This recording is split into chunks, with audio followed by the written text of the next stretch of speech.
If you want to spend some time learning 2 skills that can earn you money, I have something to show you. These skills are free to learn because tons of information is available, especially on YouTube. I will make this video quick so that you get the idea. If you are interested in details, let me know in the comments. The first skill is to learn audio editing. I am not saying skills like voiceover or audio production. You will simply edit audio from others and earn. If you go to Fiverr, you will see many audio editing gigs. Most of the things offered in these gigs are doable in the free software Audacity. Things like mouth to click are not easily achievable in Audacity, but you can use some paid plugins to assist. There are tons of YouTube tutorials on Audacity that you can learn free of cost. If you have the patience to learn this software and practice couple of months, you will get excellent skills which can be a good way to earn some money. The next skill is graphic design, which is now easier to learn.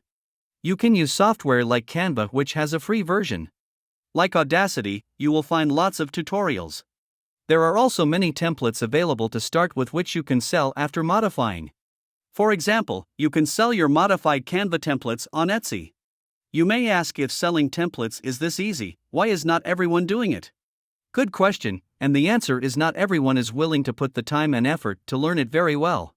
You have to spend some time to have good design skills to stand out. But anyway, these 2 software are free to get started, and lots of good quality tutorials are available on YouTube. Even if you do not earn, you will acquire these 2 skills which can help you with other things, for example, starting a YouTube channel. I hope you get the big picture, and it's up to you how far you want to go. Thanks for watching, and see you next.